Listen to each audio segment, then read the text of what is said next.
రేపే నాగుల చవితి, పైగా శుక్రవారంతో కలిసి వచ్చింది. ఎంతో విశేషమైన శక్తివంతమైన రోజు ఇది. మరి ఇంతటి శక్తివంతమైన రోజు మీరు ఏం చేయకపోయినా సరే ఈ చెట్టును తాకి ఈ ఒక్క మాట పలికితే చాలు మీకు సర్వదేవతల అనుగ్రహం లభిస్తుంది. అలాగే లక్ష్మీ కటాక్షం కలుగుతుంది. కార్తీక శుద్ధ చవితిని నాగుల చవితిగా అనాది నుండి ఆచరిస్తున్నారు. ఇది హిందువులకు అత్యంత పర్వదినం.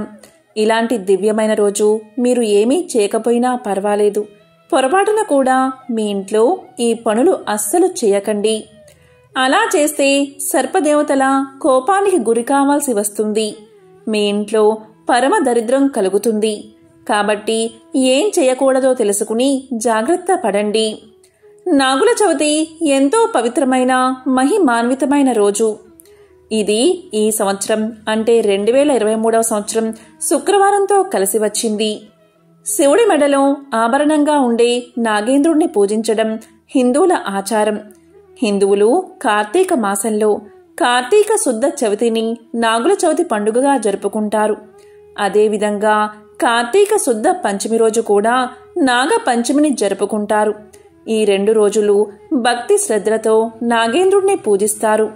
ప్రకృతి మానవ మనుగడకు జీవన ఆధారమైనది కాబట్టి దాన్ని దైవస్వరూపంగా భావించి మన పూర్వీకులు చెట్టును, పుట్టను, రాయిని, రప్పను, కొండను, కోనను, నదిని, పర్వతాన్ని ఇలా సమస్త ప్రాణకోటిని దైవస్వరూపంగా పూజిస్తూ వస్తున్నారు. ఇదే మన భారతీయ సంస్కృతిలోని విశిష్టత. నిశితంగా పరిశీలిస్తే అందులో భాగంగానే నాగుపామును కూడా నాగరాజుగా, నాగదేవతగా పూజిస్తూ వస్తున్నారు. నాగుల చవితి రోజు ఉపవాసం ఉండి ఉదయం తలస్నానం చేసి బియ్యపు పిండితో 5 తలల నాగుపాము చిత్రం వేసి ఆవుపాలు, వడపప్పు నైవేద్యంగా పెట్టాలి. ఇలా చేసిన ఇంటిలోని వారి నాగదోషాలు, అకాల మృత్యుదోషాలు, పిల్లలకి కళ్ళు, చెవులు, మూగదోషాలు తొలగిపోతాయి. అలాంటి ఇల్లు పసి పాపలతో కలకల్లాడుతుంది.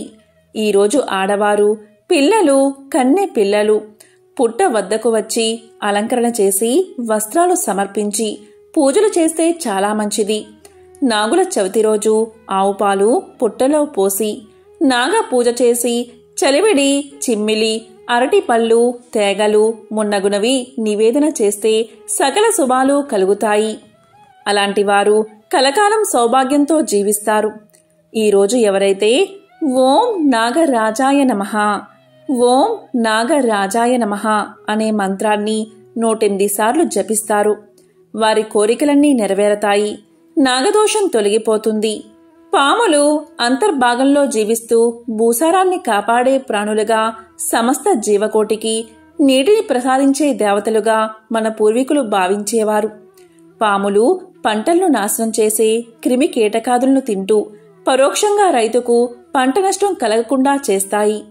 అలా అవి ప్రకృతి పరంగా మనకు ఎంతో సహాయపడుతూ ఉంటాయి. మన పురాణాల్లో నాగుల చవితి గురించి ఎన్నో కథలు ఉన్నాయి. దేశమంతటా పలు దేవాలయాల్లో మెలికలతో ఉన్న నాగేంద్రుడి విగ్రహాలు మనకు కనిపిస్తూ ఉంటాయి.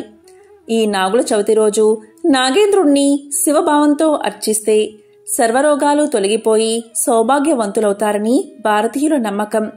నాగేంద్రుడికి మనిషికి దగ్గర సంబంధం ఉంటుంది. పుట్టలో పాము ఎలా ఉంటుందో మానవ శరీరం కూడా పుట్టలాగే ఉంటుందని పురాణాలు తెలుపుతున్నాయి. ఈ మానవ శరీరం అనే పుట్టకు 9 రంధ్రాలు ఉంటాయి. వాటిని నవరంధ్రాలు అంటారు. అదేవిధంగా పుట్టలో పాము ఎలా ఉంటుందో పుట్టగా చెప్పబడే మన శరీరంలో కూడా వెన్నెముక ఉంటుంది. దీనిని వెన్నుపాము అని పిలుస్తారు. అందులో కుండలిని అనే శక్తి ఉంటుందని యోగా శాస్త్రం తెలియజేస్తుంది. ఇది మానవ శరీరంలో నిద్రిస్తున్నట్లుగా నటిస్తూ కామ, క్రోధ, మద మాత్సర్యాలు అనే విషాన్ని కక్కుతూ మానవుల్లో సత్వగుణ సంపత్తిని హరించి వేస్తూ ఉంటుందని, అందుకు నాగుల చవితి రోజు పుట్టల్లో ఆరాధించి పుట్టలో పాలు పోస్తే మానవుడిలో ఉన్న విషసర్పం కూడా శ్వేతత్వాన్ని పొంది ఇది శ్రీ మహావిష్ణువు నివసించే తెల్లని ఆదిశేషుగా మారుతుందని, ఇలాంటి కోరికతో చేసేదే పుట్టలో పాలు పోయడం వెనుక ఉన్న ఆంతర్యమని పురాణాలు చెబుతున్నాయి. నాగుల చవితి రోజు భక్తి శ్రద్ధలతో పుట్టలో పాలు పోసి నాగేంద్రుణ్ణి పూజిస్తే ఐశ్వర్యం కలగడంతో పాటు సంతానం లేని వారికి సంతానం కలుగుతుందని శాస్త్రాలు చెబుతున్నాయి. దీనికి సమాధానం కూడా ఉంది. పాము పుట్టలను ఏర్పరచవు, చీమలే ఏర్పరుస్తాయి. చీమలు ఈ విధంగా పుట్టల్ని పెట్టేటప్పుడు వాటి నోటి నుంచి ఒక ద్రవం వస్తుంది. ఈ ద్రవం మెత్తటి మట్టిలో కలిసి గట్టిగా మారుతుంది. ఎంత గట్టిగా అంటే వానలు కురిసినా ఇది కరగదు. ఈ మెత్తటి మట్టిలో ఎలాంటి రాళ్ళు ఉండవు. ఇదే దీని విశిష్టత. ఆ పుట్టలపైన పాములు సంచరించి అవి రేతస్సును రజస్సును విడుదల చేస్తాయి. అవి మట్టిలో కలుస్తాయి. పాము గుడ్లు పెట్టి పిల్లలను చేస్తుంది. ఇది ప్రకృతి నియమం. ఈ మట్టిలో కలిసిన పదార్థాలు మనం పోయి పాలు తేనె కలిపి పుట్టలో పొయ్యగానే అవి సువాసనలు వెదజల్లుతాయి. ఆ వాసన వల్ల మన శరీరమంతా హార్మోన్లు ఉత్పత్తై పిల్లలు పుట్టడానికి దోహదం చేస్తుంది. ఇది పరిశీలించి చూడవలసిన అంశం. అందుకే ఈరోజు పిల్లలు పుట్టనివారు, ఆడవారు పొత్తి కడుపుకు మట్టిని రాసుకుంటారు. ఇలా రాసుకుని మన పూర్వీకులు ఉత్తమ ఫలితాలు పొందారు. నాగల చవితి రోజు భూమిని నాగలితో దున్నకూడదు. కార్తీక మాసంలో నాగల చవితి పర్వదినం చాలా శక్తివంతమైన పర్వదినం. నాగల చవితి రోజు కొంతమంది తెలుసో తెలియకో చాలా తప్పులు చేస్తూ ఉంటారు. ఆ తప్పులు ఏంటో ఇప్పుడు తెలుసుకుందాం. నాగల చవితి రోజు కూరగాయలు కట్ చేయడానికి కత్తిని, కత్తిపీటని ఉపయోగించకూడదు.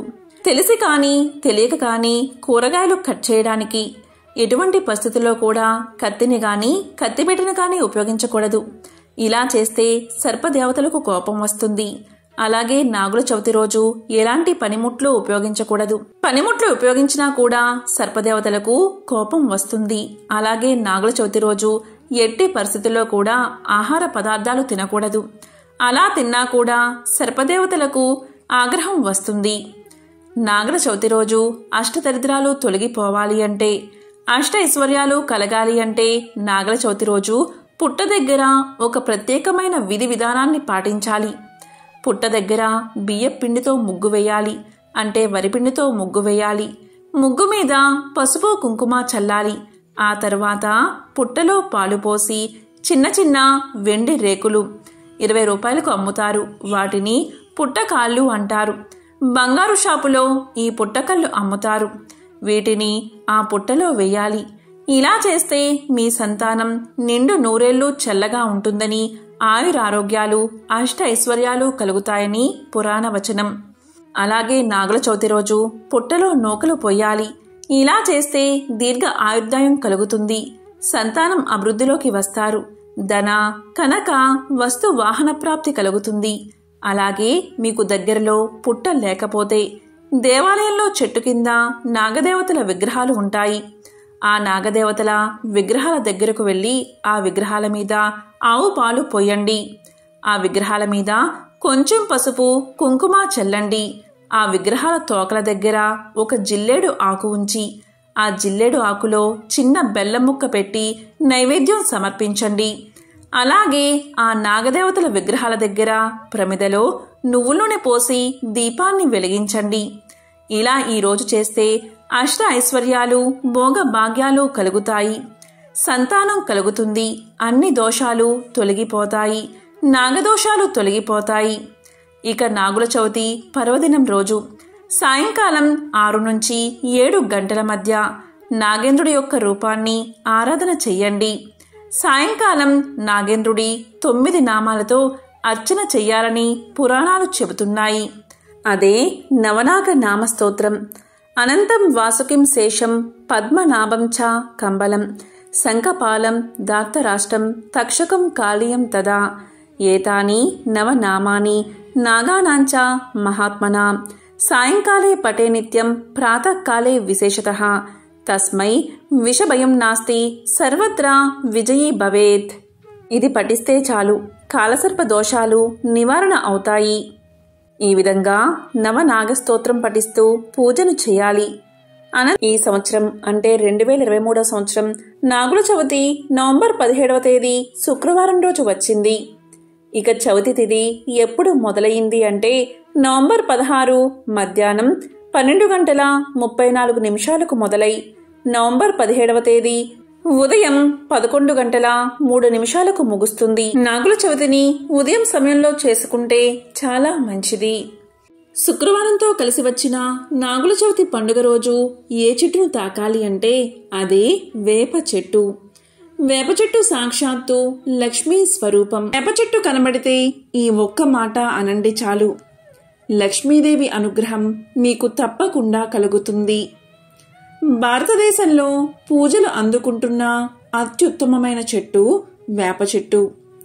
దీనిని భారతీయులు గుర్తించి దాన్ని పవిత్ర వృక్షంగా పూజించడం మొదలుపెట్టారు. ఎవరైతే ఉదయం లేవగానే వేప చెట్టును చూస్తారో వారికి శుభం కలుగుతుంది.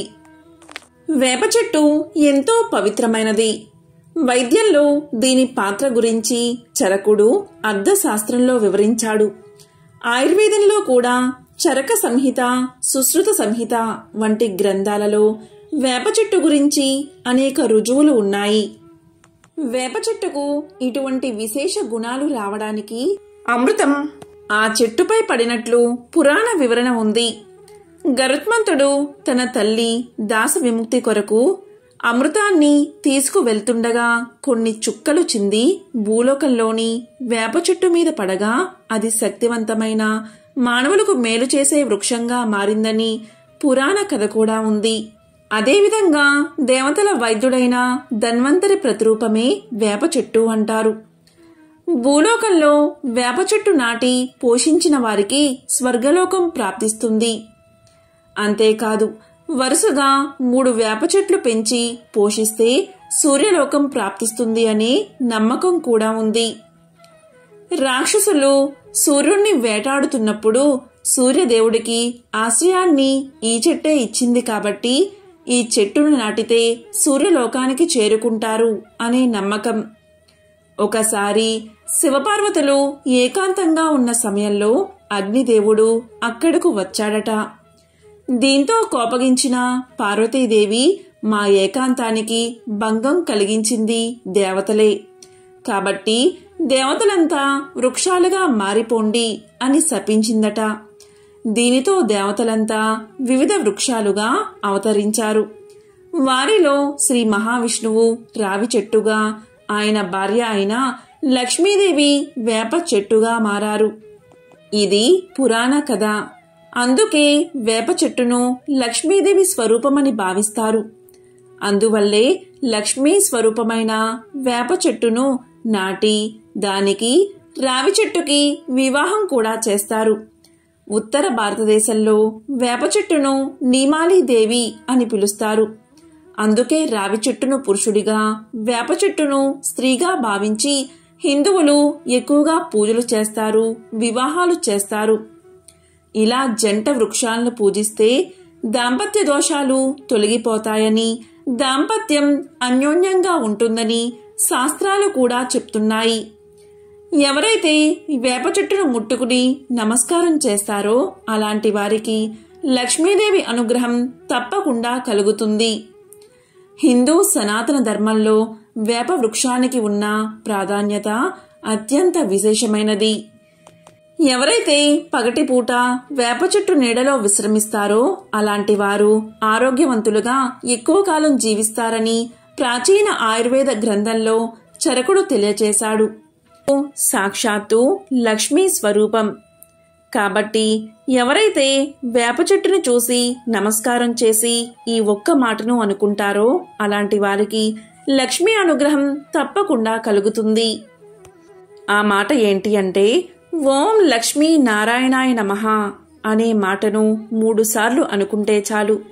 ఆ అమ్మవారి అనుగ్రహం మీకు కలిగి రుణ సమస్యలు, ఆర్థిక ఇబ్బందులు తొలగిపోతాయి. సమస్త శుభాలు కలుగుతాయి. ఓం లక్ష్మీ నారాయణాయ నమః.